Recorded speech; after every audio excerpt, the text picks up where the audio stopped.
Hoy vamos a hablar de una franja de tierra de donde nació un país que ha comunicado continentes y océanos. Hoy empezamos la historia de Panamá, cuando se cumplen 100 años de la creación de esta república, que ha tenido que ver con cuantos cruces de camino se han dado en este continente.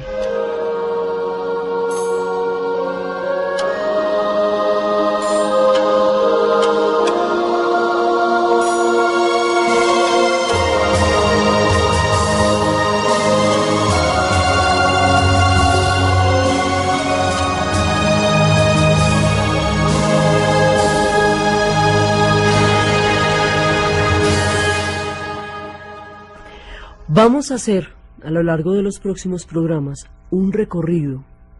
por la historia y la geografía de este istmo, de esta franja de tierra, que ha atravesado la historia del continente y que se ha visto atravesada por él. Vamos a recorrer desde los momentos en que se crearon los árboles de la vida, desde los momentos en que aparecieron los padres de la gran tribu Caribe. Vamos a ver desde el momento en que las selvas los cobijan y los rodean,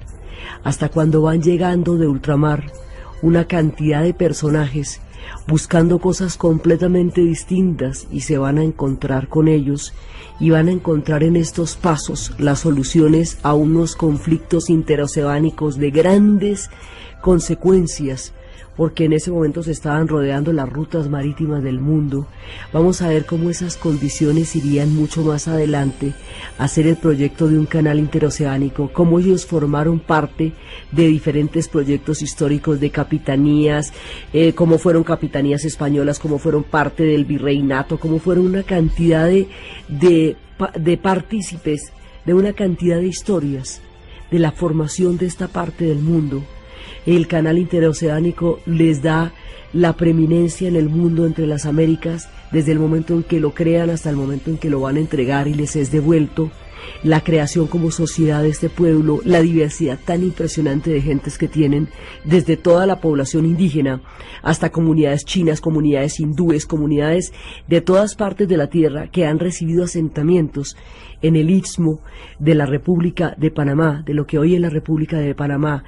La formación de sus provincias, sus mitos sagrados, su culto al Cristo Negro de Portobelo, toda la cantidad de historias, su música, todo lo que se va tejiendo alrededor de un lugar que es completamente mágico y que ha sido tocado por los órdenes mundiales de muchas y diversas maneras a lo largo de 500 años de historia.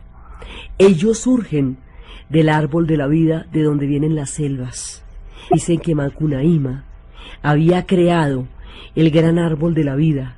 y que lo había creado para que todos los animales pudieran beber y comer de él, y que era un árbol gigantesco y que todos los animales tenían que ir a rendir tributo a ese árbol y a traer sus frutos sagrados. Y había puesto a su hijo Segú para que pudiera garantizar el que todo el mundo tuviera acceso al gran árbol de la vida. Ese árbol de la vida fue creciendo y fue frondoso, pero una vez llega el mono y empieza a apoderarse, sin decirle a los demás de los tesoros y las riquezas frutales de este árbol, hasta que después descubren su acto de egoísmo. El árbol de la vida va a ser derrumbado, y al ser derrumbado los torrentes de agua van a llevar el agua dulce a los diferentes lugares y a los diferentes lagos, y van a crear los peces de agua dulce, y el árbol de la vida queda convertido en la gran selva. Y la selva es la fragilidad y el poder a la vez, porque es, por un lado, la fragilidad de un ecosistema muy delicado, pero por el otro lado es el poder de una forma de vegetación inmensa, impresionante, de donde todos pueden comer de sus frutos. Es, desde el punto de vista cósmico y natural, es una de las maravillas más grandes del planeta. Desde el punto de vista de la habitación de los hombres en estas maravillas, es uno de los lugares más difíciles que la especie de los humanos pueden encontrar. Panamá está habitado en una inmensa, inmensa selva, una selva que lo rodea entre los mares y el estrecho que va uniendo los dos continentes, y es desde esa selva desde donde empieza el relato, porque es allá donde estaban los primeros habitantes de Panamá, y es allá donde cuenta la leyenda que había una tribu que en un principio tenían una vida difícil, y se les habló de un lugar donde había toda clase de riquezas, riquezas en términos de abundancia, de caza, de pesca, pero que tenían que llegar a ese lugar, tenían que atravesar una roca hueca, y todo lo atravesaron. Una mujer casi se queda estancada allí, pero finalmente logró atravesar y pasar a la parte de arriba. Cuando logra pasar a la parte de arriba, ve el paraíso que se les había anunciado, pero le dicen que el agua escasea en ese punto, y que en esa agua solamente pueden beber, pero no se pueden bañar. Así ellos respetaron la tradición durante mucho tiempo, y si los guarao, que se llamaban este pueblo, y tranquilamente bebían de allá. Pero más adelante llegaron un par de muchachas que eran preciosas, y llegaron con sus hermanos, se llamaban Corobona y Corobanco. Ellas, que eran bastante rebeldes, decidieron bañarse en esas aguas que habían dicho que eran solo para beber. Cuando se bañaron en esas aguas, una de ellas fue empujada por el espíritu del agua al fondo del lago, y cuando la devolvieron, ambas, ninguna de las dos dijo lo que había pasado. La otra llegó empantanada, pues totalmente mojada, pero nadie dijo lo que había pasado. Después, la que fue arrojada a lo profundo del espíritu del agua resultó embarazada. Los hermanos estaban muy asustados, y cuando le preguntaron quién era el padre, ella dijo que era el espíritu de las aguas. Habían temido que la criatura que saliera de ahí fuera una criatura completamente rara, pero era un niño normal, así que el niño normal fue aceptado por la aldea y no hubo problema. Pero ella seguía pensando en el espíritu del agua. El espíritu del agua todavía la llamaba con su poder misterioso del fondo. Entonces ella un día regresó donde el espíritu del agua, y el espíritu del agua la trajo de nuevo, y volvió y la embarazó, pero esta vez no tuvo un niño normal, tuvo un niño serpiente. La mitad del niño era humano y la otra mitad era serpiente. Cuando ella vio que había nacido un niño serpiente, entonces lo ocultó en la selva y lo iba todos los días a cuidar. Los hermanos la siguieron, y cuando descubrieron al niño serpiente, lo atacaron. Ella trató de defenderlo, puso su cuerpo por encima de él, pero aún así lo atacaron con flechas y lo mataron. Ellos creían que lo habían matado por la manera tan salvaje con que lo atacaron. Cuando ellos se fueron, ella empezó a cubrirlo con hojas frescas y a consentirlo a ver si lo podía salvar. No estaba muerto, pero sí estaba terriblemente malherido. Entonces ella empezó a cubrirlo con hojas frescas y a cuidarlo, y al cabo de un tiempo empezó a ver que se movía, y que de los fragmentos de este ser, niño serpiente atacado, salía un guerrero grandísimo, poderoso, con una mancha roja en la frente, un guerrero de un poderío y de una fuerza absolutamente sobrecogedora. Ese guerrero era un hombre caribe. Ese es el origen de los pueblos caribe, y serían los que habitarían todas estas zonas. Los descendientes de esos guerreros serían tan poderosos, tan fuertes y tan bravíos como este hombre caribe. Este hombre caribe lo primero que va a hacer es vengar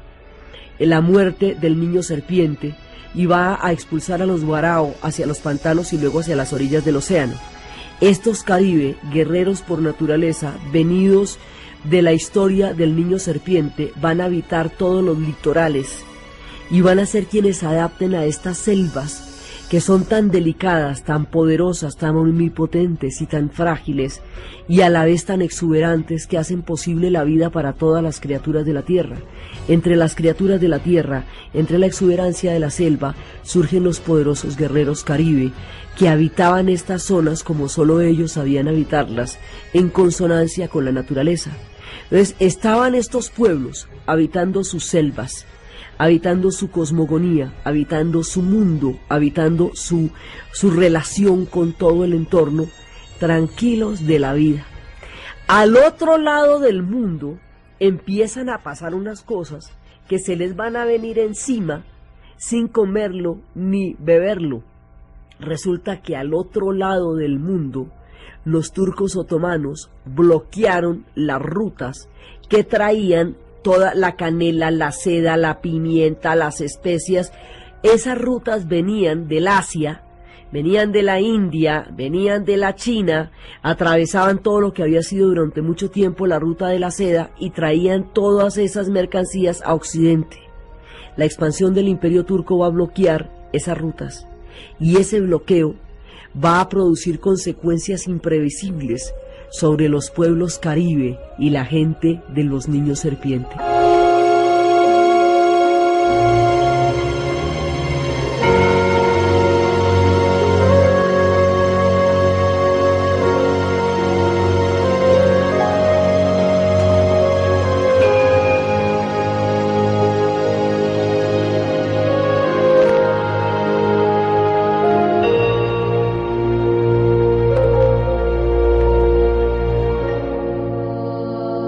Los turcos otomanos han bloqueado las rutas que venían del Asia y traían todas las mercancías para Europa.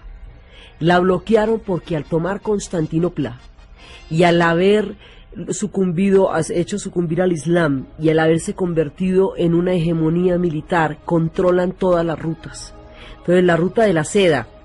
la ruta de las especias, la canela, la pimienta, todo eso que circulaba libremente desde los extremos del Asia a Europa y atravesaba todo el Mediterráneo, ahora ya no puede cruzar más, porque los turcos han hecho una especie de tapón sobre las rutas del Asia. Este tapón va a romper a Oriente y a Occidente durante mucho tiempo y va a obligar a los europeos a buscar otras formas para adquirir esas mercancías que no sean a través del Mediterráneo y el Mar Negro como se hacía normalmente, porque ahí están los turcos otomanos asentados. Entonces, cuando eso pasa, las grandes ciudades de Génova y de Venecia entran en decadencia porque el ser comerciantes de todas estas especias que venían del Asia era lo que les había dado su poderío y su independencia y que le había dado la grandeza a la serenísima Venecia. Ahora esas ciudades entran en decadencia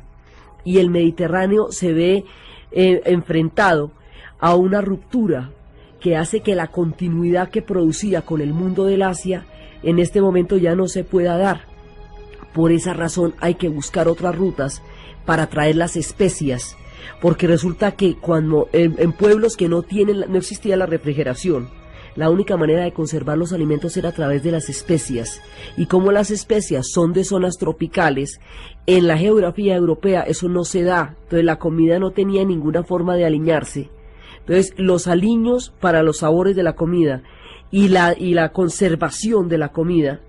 hacían indispensable la búsqueda de todas estas mercancías que otrora venían de Oriente por las rutas establecidas durante más de 2000 años. Entonces esto hace que las exploraciones en ultramar empiecen a convertirse en una necesidad imperiosa para poder salir de esta especie de bloqueo que significaba el Imperio Otomano, la Sagrada Puerta, que va a estar durante mucho tiempo en guerra contra las nacientes potencias de la Europa Central, contra los imperios de la Europa Central, que será básicamente Austria. Entonces ahí hay una guerra entre esos dos, y los demás pueblos empiezan a buscar las rutas de navegación. El primero que lo había hecho era Enrique el Navegante, que le dio a Portugal el piso histórico y científico y económico para convertirse en una potencia marítima. Entonces los portugueses habían hecho toda la vuelta, pero ellos atravesaban el África y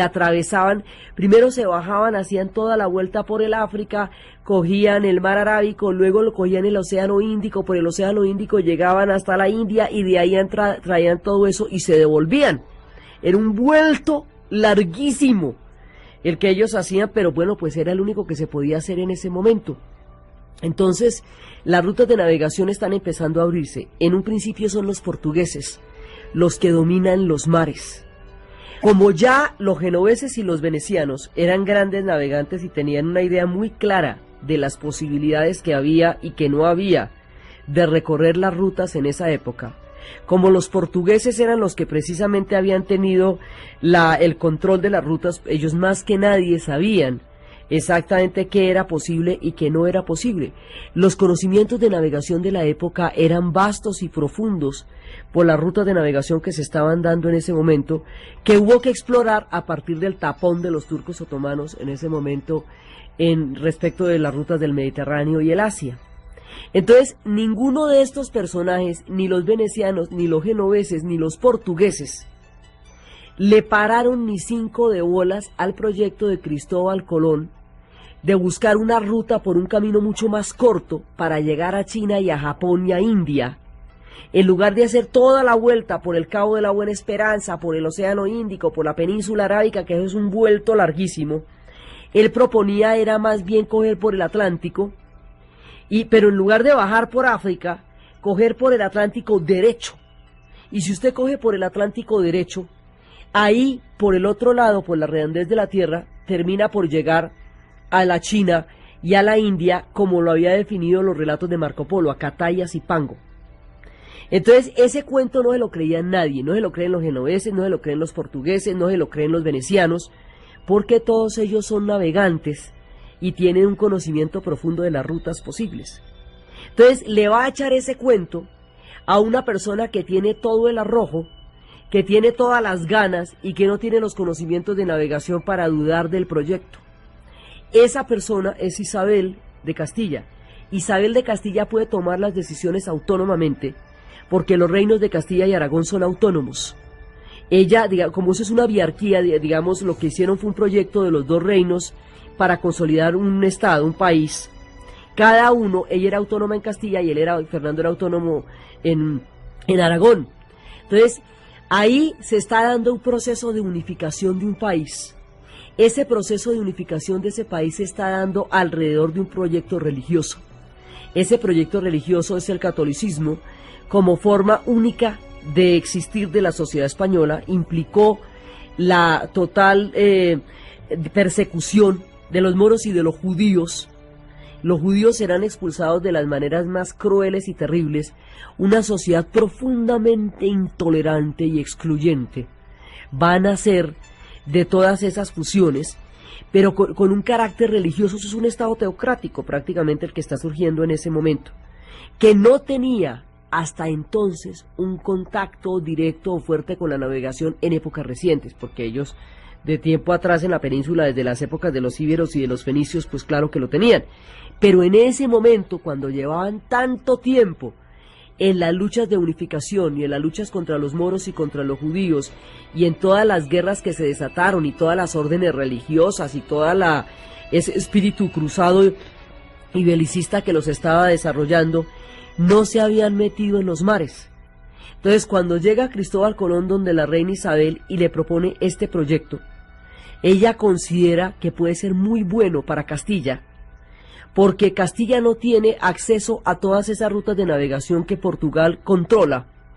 y podría eso ayudarla a consolidar el poderío que se están desarrollando en ese momento como pueblo y como nación. Ella puede tomar esa decisión sin consultar con nadie, porque ella es autónoma como reina de Castilla, y no tiene los conocimientos de navegación suficientes para negar la viabilidad de eso, porque eso era muy loco, digamos, como proyecto era muy loco, y por eso los demás no le habían parado bolas. Y como los de la ciencia de Salamanca decían que eso no era viable, y ella tenía una pelea con los de la ciencia de Salamanca, porque los consideraba monopolizadores de un saber que, bueno, dicho, montándola con el conocimiento, entonces ella, por una especie de rebeldía, arrojo, aventura, decisión y riesgo, y jugándosela, decide apoyar un proyecto que de otra manera no hubiera podido recibir apoyo, porque no era viable con los conocimientos de navegación de la época. Entonces le avala el proyecto, decide efectivamente que sí le da el billete para eso. Entonces el hombre hace la vuelta como dijo que la iba a hacer, y llega donde dijo que iba a llegar, llega a Zipango y a Catay. Marco Polo nunca llegó al Japón, así que eso que no conocíamos podía perfectamente ser el Japón, ¿por qué no? Entonces efectivamente llega a las islas, se demora mucho tiempo antes de llegar a tierra firme, y entre 1492 y 1502 se cree que efectivamente han llegado a la India, que han llegado a Japón y que han llegado a la China. Es muy diferente de como lo había descrito Marco Polo, se parece mucho más al paraíso terrenal, tiene mucho más que ver con las descripciones que se habían hecho del Edén, de lo que tiene que ver con las descripciones que había hecho Marco Polo de la China, pero bueno, vete tú a saber. Entonces llegan allá y se van encontrando con unos habitantes que son muy diferentes a como les habían dicho ellos que eran los chinos, y durante mucho tiempo esta creencia se va a mantener, tanto que aún después de desmentida, uno de los conquistadores del norte de Estados Unidos atravesó los Grandes Lagos por el Canadá y creyó que había llegado al fin, como no sabía que eran Grandes Lagos, creyó que había llegado finalmente a la China, y hay un grabado de los indios hurones viendo a este tipo vestido de chino hablándoles en mandarín, y los hurones, ajá, ¿y este qué o qué? ¿Cómo es el cuento con este aquí o qué? Entonces, digamos, la idea totalmente errática de a dónde llegaron va a prevalecer durante 10 años como una idea de que llegaron efectivamente al extremo del oriente. Pero si en solo 3 meses llegaban a la India y a Japón, y mientras tanto la otra vuelta duraba un montón de tiempo, entonces era que la Tierra era mucho más pequeña de lo que se había pensado. Entonces durante mucho tiempo se piensa que la Tierra es mucho más pequeña de lo que se había pensado y que las coordenadas estaban mal. Entonces dicen, no, pero entonces lo que pasa es que esto es mucho más chiquito, pero esto está calculado desde la época de los griegos. Esto, mejor dicho, ya esto le hemos echado mucha cabeza y no nos puede resultar tan pequeño el límite de la Tierra que a solo 3 meses esté el extremo de lo que de otra manera recorríamos en un tiempo infinito. Entonces, durante ese tiempo hay todo ese equívoco de haber llegado a esos lugares y se preparaban para hablar mandarín y todo eso, y luego ya empiezan a llegar a tierra firme, y cuando empiezan a llegar a tierra firme empiezan a bordear, y cuando empiezan a bordear se empiezan a dar cuenta que ahí lo que pasa es que hay es masas continentales. Entonces cuando se dan cuenta que es muy difícil, usted sitúese en el estrecho de Panamá, y sobre el estrecho de Panamá, en la parte más angosta, primero ellos se demoran en llegar ahí bastante porque antes tienen que atravesar todas las Antillas. Entonces atraviesan las Antillas mayores y las Antillas menores, entonces pasan por Cuba, por Jamaica, por República, pues, por Santo Domingo, hasta llegar a tierra firme. Y usted llega a tierra firme, y la primera tierra firme que encuentra es el Istmo, que es además una franja súper estrecha. Entonces usted, a partir de ese Istmo, imaginarse que existen 2 bloques continentales, imaginarse el Canadá y los Grandes Lagos, o imaginarse el Brasil y la Patagonia a partir del Istmo, y poder imaginarse que lo que usted está haciendo es encontrar el enlace de dos masas continentales gigantescas, y lo que descubrió fue un continente completo distinto que existe fuera del Asia, fuera de Europa y fuera del África, que no tiene que ver con Japón y que no tiene que ver con China, sino que es otra cosa completamente diferente. A usted le toca cambiarse la cabeza por completo para poderse imaginar eso. Hay un tiempo largo que pasa antes de que conceptualmente se pueda imaginar el concepto de la América. Entonces, mientras tanto, el Papa alcanzó a trazar unos límites para dividir supuestamente la China y el Japón, y esos límites, que eran Tordesillas, terminaron creando el Brasil y terminaron separando la parte portuguesa de la parte española, que es lo que le va a dar, los límites a lo que va a ser más adelante el Brasil con respecto a la América española. Pero hay un tiempo largo de equívoco ahí, hasta que se da la idea de que lo que pasa es que eso es un continente, y que lo que se descubrió no tiene antecedentes, y que el mundo sigue siendo tan grande como se lo habían imaginado, solamente que tiene más bloques de tierra de los que siquiera habían supuesto. Si hay tierra, tiene que haber otro mar, necesariamente, por la misma deducción, y eso nos va a llevar a seguir mirando de para atrás a ver qué pasa detrás de esos bloques continentales.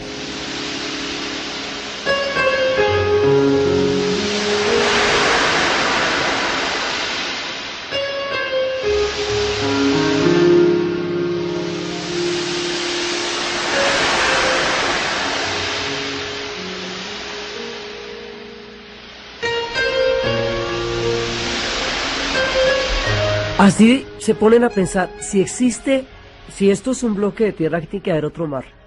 al otro lado, porque por la deducción de la redondez de la tierra, tiene que haber otro mar.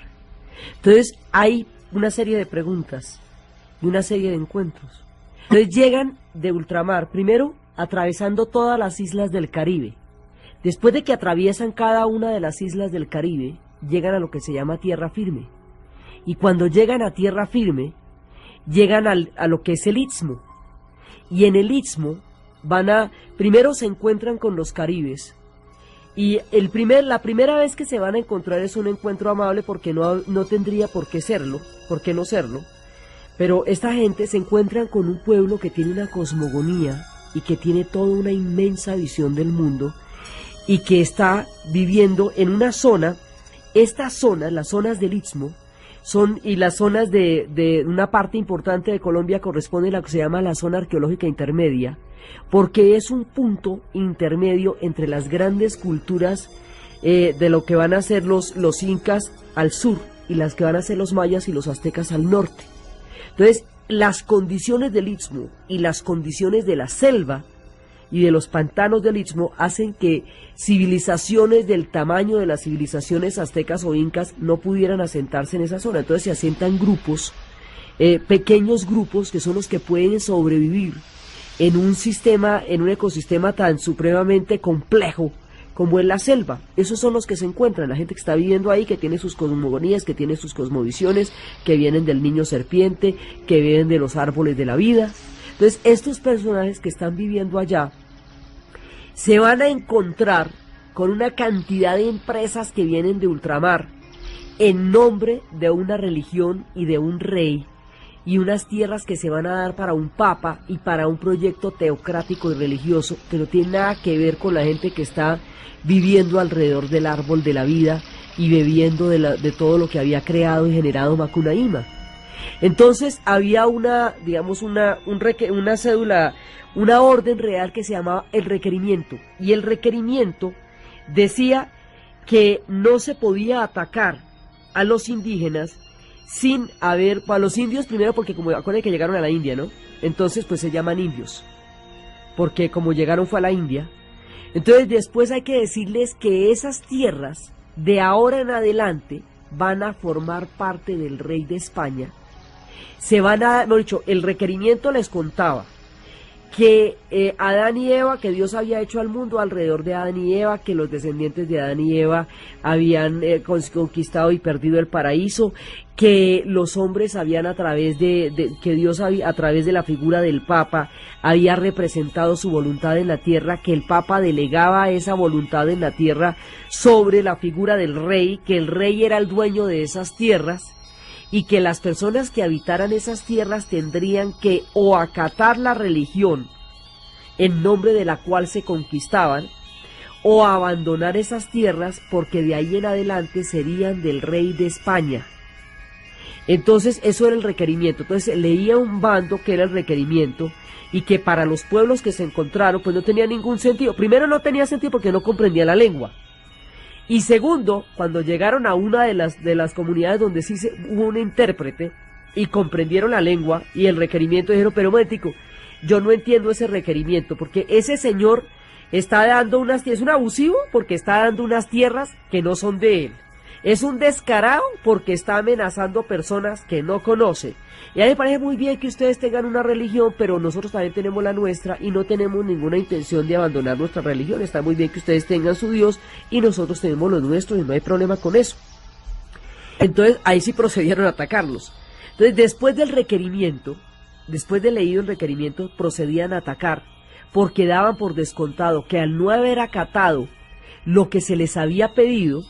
entraban en pie de guerra. Entonces empiezan a atacar a los habitantes de la zona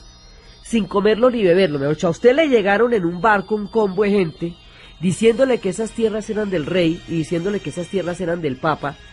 y que van a proceder a sacarlo a usted de ahí por ese cuento. Usted nunca los había visto, están totalmente vestidos con unas armaduras metálicas absolutamente locas, rarísimas, con unos animales rarísimos que son los caballos, con unos animales feroces que son los perros, que los tenían para cacería y para destruir. Eran animales de armas, eran como armas los mastines que llevaban, y usted no entiende de qué se trata eso que está pasando ahí. Imagínese qué tiene que ver la gente del árbol de la vida y la gente del niño serpiente con que los turcos hayan bloqueado las rutas del Mediterráneo y haya caído Bizancio, por ejemplo, como que tiene que ver una cosa con la otra. Bueno, pues se les vino encima por esa misma gracia. Entonces van entrando y van a fundar una primera ciudad, porque era muy difícil, de todas maneras las condiciones eran muy complicadas. Entonces van a fundar un primer asentamiento en nombre de una promesa que hicieron en Sevilla. Le habían prometido a la señora Santa María la Antigua de Sevilla que si lograban sobrevivir y si lograban fundar, digamos, establecer un asentamiento, le iban a dar a ella el nombre de esa promesa. Por la promesa que van a hacerle a ella, ese primer asentamiento, el primero en todos los bloques continentales de las Américas, recibiría el nombre de Santa María la Antigua del Darién. Entonces, esa fue lo primero que pasó. Santa María la Antigua del Darién, la primera ciudad de todos los bloques continentales de las Américas, que sucede ahí, en la tierra que hoy es Panamá. Entonces, fundan esa ciudad, y en esa ciudad, ahí, alrededor de eso, digamos, alrededor de ese asentamiento, se van a producir 2 capitanías, porque eso va a ser el istmo, va a ser el punto que va a utilizar España para empezar la conquista para arriba y para abajo, para ir hacia el mundo de los incas y para ir hacia el mundo de los mayas y los aztecas. Es desde ese punto, porque es el primer punto donde ellos llegan a tierra firme, donde va a empezar a darse ese proceso. Entonces Santa María la Antigua del Darién es el enclave de donde sale todo eso, y de ahí se van a dar 2 capitanías. Una capitanía que va desde el Golfo de Urabá hasta el Cabo de la Vela, que se llama Nueva Andalucía, porque esa la fundaron andaluces. Y otra capitanía que va desde el Cabo de la Vela, desde el Golfo de Urabá hasta lo que sería Ciudad de Dios, ya después, que se llamaría Castilla del Oro. Entonces, esta parte del istmo corresponde a la capitanía de Castilla del Oro. Eran las 2 capitanías que se estaban disputando el litoral, y que era una manera, digamos, el imperio español empieza a hacerse alrededor de los Habsburgo y alrededor de todo lo que va a ser la unión con la Casa de los Habsburgo en Europa, y eso es lo que es importante. Pero también, durante mucho tiempo, pero también va asegurando su predominio en América una vez que la encuentra y una vez que empieza a hacerse a los mares y a concebirse como una muy seria competencia contra los portugueses, que antes de la entrada de los españoles en escena eran los dueños del balón en lo que al agua se refiere. Entonces ahora hacen esas 2 capitanías, y en esas 2 capitanías ahí es donde se va encontrando la historia del istmo. Entonces, en una de ellas hay un personaje que es el que le habían dicho que de todas maneras tenía que haber otro mar, y lo que iban era buscando el oro, era por lo que se habían tratado. Entonces cuentan que les habían dado oro y que se han agarrado todos con todos, y les dijeron: no, pero si es que si ustedes se agarran por ese oro, que no es nada, eso por allá atrás es donde realmente está el oro, y ahí hay un mar. Entonces es cuando dan la vuelta por el istmo y descubren el otro mar del que se hablaba en los cálculos. Se hablaba que si eso es un continente, tiene que haber otro mar. Y ese otro mar, que lo descubre Balboa, se llama el Mar del Sur. Él lo llama el Mar del Sur porque él viene del norte, viene bajando por las Antillas hasta llegar a tierra firme y todo eso, entonces se lo llama el Mar del Sur. Y por el otro lado, se habla de cuando Magallanes venía pasando por el estrecho de la Tierra del Fuego, el estrecho que llevaría su nombre, Estrecho de Magallanes, al sur del continente, atravesó unas tormentas terribles, y luego pasó a un mar que encontró en un estado de tranquilidad profundo. Ese mar que encontró en estado de tranquilidad, seguramente lo vio en el único día en que estaba tranquilo, porque es bravo como él solo, pero él lo vio tranquilo ese día, y por eso lo llamó Pacífico. Entonces, por un lado Balboa, y por el otro lado Magallanes, descubren el Océano Pacífico, que Balboa lo llamaría el Mar del Sur y Magallanes lo llamaría el Océano Pacífico, el otro mar que nos hacía falta, si eso era un bloque continental, tenía que haber otro mar al otro lado. Entonces ahí se descubre el Océano Pacífico y ahí es cuando se pueden hacer las dos capitanías y se pueden empezar a hacer los asentamientos, porque lo que se descubrió fue un paso entre los bloques continentales que los puede, y que además sirve de enclave para empezar a explorar de para arriba y de para abajo. De hecho, lo que se descubre es como una especie de llave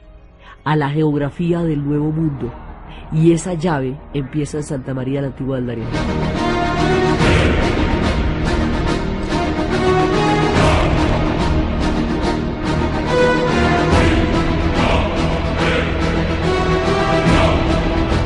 A partir de ese momento, saliendo de Santa María la Antigua del Darién, los pueblos descendientes del niño serpiente, la gente que vive en los árboles del fruto de la vida, la gente que ha vivido durante mucho tiempo en consonancia con el cosmos y con la naturaleza, se va a ver en el corazón de un conflicto geopolítico de proporciones gigantescas, de órdenes mundiales que les van a venir por encima, de corazones de imperios, de capitanías, de virreinatos. A partir de ese momento, su historia empieza a ligarse indisolublemente con las historias de los pueblos que estaban buscando una ruta más allá del Mediterráneo por el bloqueo de los turcos otomanos en la parte de Bizancio. Entonces, ahí se encuentran dos historias: una historia eterna e inmortal, que es la historia de la selva y aquellos que la han habitado, y una historia cambiante y turbulenta, que es la historia de los pueblos que están buscando rutas para poder comerciar, y a través de las rutas están buscando la supremacía, el control sobre como potencias hegemónicas de la época. Entonces España va a tener ese carácter por el descubrimiento de todas estas tierras. Cuando se descubre que eso es un continente y que es una cosa completamente nueva, la idea de que exista un mundo completamente nuevo es alucinante. Digamos, la idea de que un mundo no visto, ni imaginado, ni soñado, ni creído, ni pensado, ni concebido, mucho más grande o tan grande como el mundo conocido, pueda existir al otro lado de los mares, es absolutamente alucinante, y eso hace pensar que en ese mundo pueden pasar cosas maravillosas que no podrían pasar en Europa, tan llena de guerras, de conflictos y de persecuciones. Eso es lo que hace que Tomás Moro se plantee la utopía. Utopía significa no lugar, y se imagine un lugar maravilloso donde las cosas son como deberían ser, y una mezcla de todo el sentimiento errático y desconcertante que nos los hizo conocernos, con la esperanza de las cosas que pueden pasar aquí, hacen que esa idea de un nuevo mundo inspire la utopía de Tomás Moro, y hacen que el hombre que lo bordeó y empezó a deducir por los cálculos que eso no era que eso no era China ni Japón, sino que lo que era otro mundo, el hombre que, digamos, que logró meterse esa idea en la cabeza, es que esa idea en la cabeza era bien complicada, el hombre que se logra meter esa idea en la cabeza, pues se le reconoció por el cabezazo, es Américo Vespucio, y por eso es que todo ese bloque nuevo de tierra se llama América, porque el hombre fue el que se la craneó que eso era un nuevo continente, era un nuevo bloque de tierra, y que no era ni China, ni Japón, ni la India, sino una cosa completamente nueva e imaginada, que estaba en la mitad de un viaje, que la Tierra sí era tan grande como habían dicho, que eso sí era grande, pero que lo que pasa es que tenía un bloque de tierra en la mitad, entre Europa y el paso por el otro lado, hasta la India, había un bloque grandísimo de tierra inimaginable, y ese bloque grandísimo de tierra inimaginable va a ser la América, por el hombre que fue capaz de concebir eso en la cabeza. Entonces todo este proyecto tan grandote que está pasando en ese momento a nivel geopolítico, tiene su punto de partida y su punto de, digamos, de llave, de entrada, en el Istmo de Panamá, pues es la primera parte de la tierra firme que se va a encontrar allá. Entonces fundan Santa María la Antigua del Darién, hacen las dos capitanías, la de Nueva Andalucía y Castilla del Oro, y en una pelea entre las dos capitanías, Pedrarias, que era uno de los encargados de la capitanía de la capitanía de Castilla del Oro, en una de esas peleas en un poder entre las dos capitanías. Terminan quitándole la cabeza a Balboa. Entonces Balboa va a perder la cabeza en esos conflictos políticos que se desarrollan entre las dos capitanías, y entre los hombres que están en el momento en que Balboa pierde la cabeza, un tipo que además la había naufragado y quería irse y lo devolvieron y lo trajeron, estaba un tipo que se llamaba Francisco Pizarro. Ese tipo que se llama Francisco Pizarro va a agarrar por el sur y va a llegar a todo el imperio inca, y antes de eso va a pasar por una isla a la que él llamaría Gorgona, porque era tal la cantidad de culebras que se encontró ahí que diezmaron la expedición que él logró armar. Mataron un montón de gente las culebras, y por la imagen griega de esta figura con las serpientes batiéndose alrededor de su cabeza, a esa isla la llamó Gorgona. Entonces todo eso está saliendo del punto de Santa María la Antigua del Darién, porque es desde ahí, desde donde se está irradiando, digamos, eso se convierte como una especie de enclave, de punto, a través del cual se va a dar todo el proyecto de expansión. El imperio como tal, digamos ya el imperio propiamente dicho, se va a fundamentar ya en sus tiempos consolidados, básicamente en las dos grandes civilizaciones, que las tres grandes civilizaciones que había ya, esas mismas civilizaciones, que eran los incas, los mayas y los aztecas, van a ser, como eran los centros de poder, de cultura, de conocimiento, más grandes y más poderosos, que agrupaban los dos extremos del bloque nuevo de tierra que se acaban de encontrar. Entonces, sobre esos dos bloques de cultura se va a formar el imperio. Pero entonces, cuando estamos desde el punto, desde donde se va a irradiar todo ese proyecto, Pedrarias, una vez que decapite a Balboa, como es un hombre anciano, no resiste los climas tan bravos de Santa María la Antigua del Darién, porque esa zona es muy complicada para la salud humana. Entonces lo que hace es que funda una pequeña ciudad al otro lado que sea más propicia para su salud. Esa pequeña ciudad, ese pequeño asentamiento que funda Pedrarias, saliendo de Santa María la Antigua, para poder desde ahí empezar a montar todos los proyectos que se están montando desde España, esa pequeña ciudad tiene un nombre, se llama Panamá. Y se llama Panamá la Vieja porque luego habrá una Panamá nueva. Y ahí, en esa pequeña ciudad, en ese istmo y en ese punto, nace la historia que hoy estamos empezando y que va a irradiar la suerte de todo el continente a partir de su increíble situación geográfica, y que va a afectar de manera definitiva a los pueblos de la selva, a los hijos del niño serpiente y a todo el universo cósmico que había permanecido durante siglos entre las estrellas, el mar, la selva y el océano, y que ahora se vería envuelto en proyectos de una envergadura que nadie podría imaginar, sino hasta el momento en que empezaron a desarrollarse los sucesos, que de ahí en adelante se van a desencadenar de unas maneras increíbles. Entonces, ahí, en ese punto, en esa ciudad de Pedrarias, los estamos invitando para empezar el recorrido por la historia de Panamá.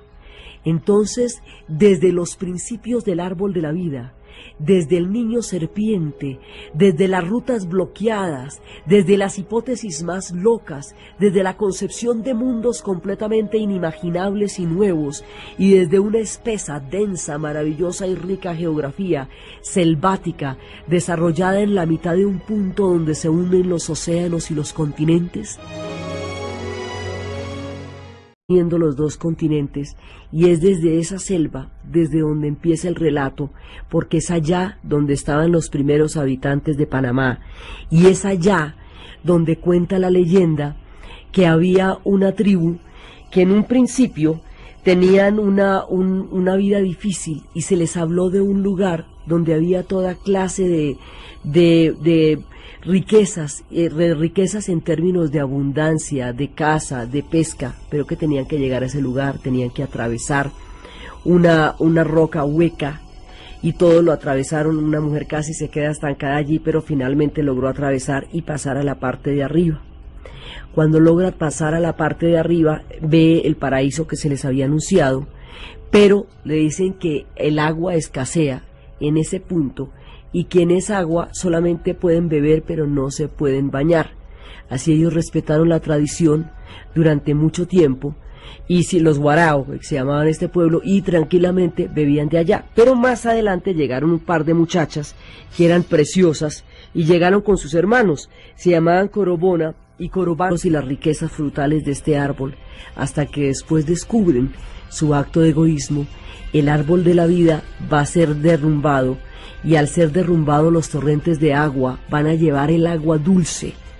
a los diferentes lugares y a los diferentes lagos, y van a crear los peces de agua dulce, y el árbol de la vida queda convertido en la gran selva. Y la selva es la fragilidad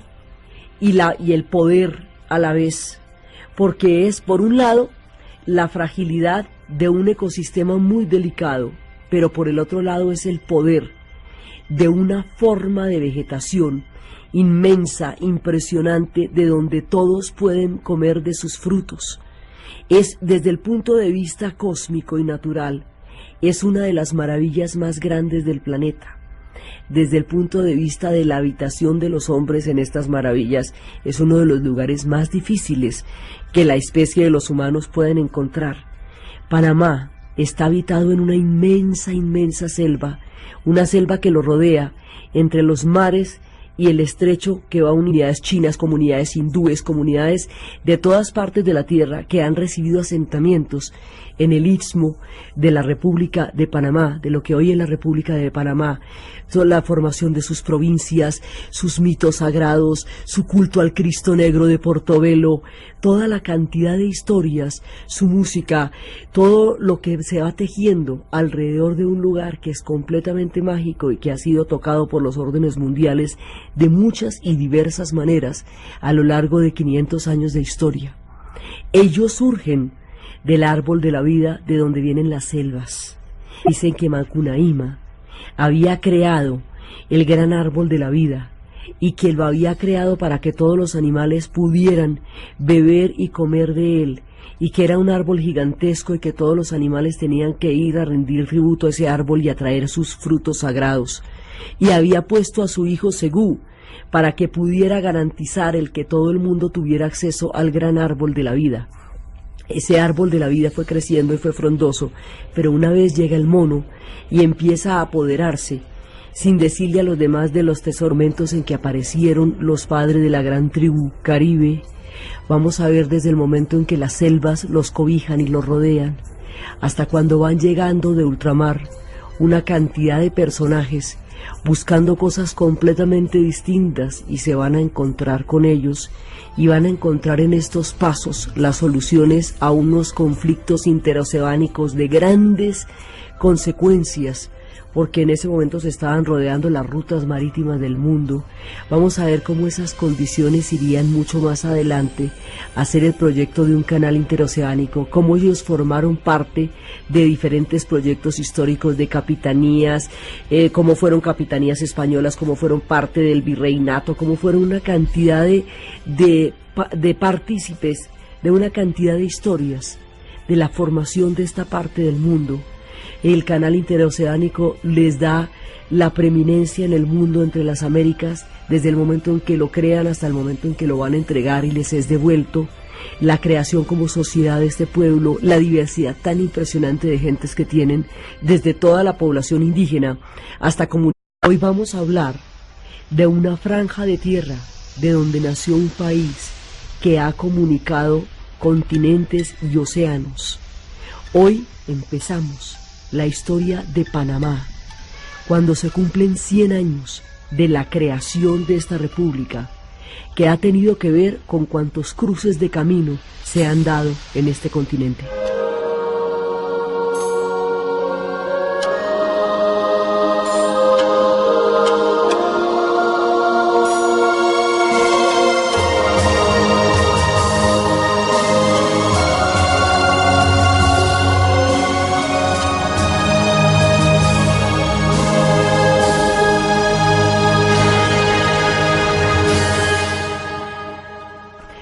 Vamos a hacer, a lo largo de los próximos programas, un recorrido